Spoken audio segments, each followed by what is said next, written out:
Speaking earlier this afternoon in the Bronx, Mayor Eric Adams made it clear that New Yorkers are not imagining things.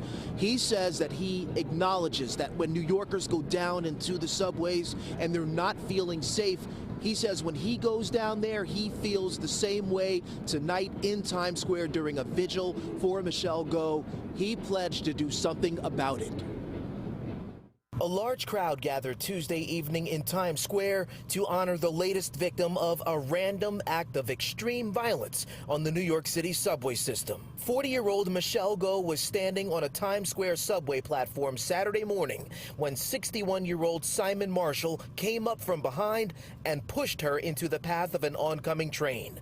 Marshall turned himself in an hour later and is now charged with second-degree murder. Go's friends and co-workers spoke about her desire to always live life to the fullest. Michelle, we will miss you deeply, but know that you will always be in our hearts and memories. Mayor Eric Adams, New York State Attorney General Letitia James, and a host of other elected officials and community leaders all stood at the podium to express their frustration with Go's senseless death and the need to improve safety on the platform for all riders. We must ensure that we have a plan of intervention and prevention. Intervention is what we must do now. My deployment of law enforcement officers matched with mental health professionals to identify those who are in need, and give them the services immediately is what we must do right now. We have people living on a street, and we must admit it, who are a danger to themselves and to others. Not all individuals who are struggling with mental illness are dangerous. But let's be honest, some are. And it's time to say enough. Enough.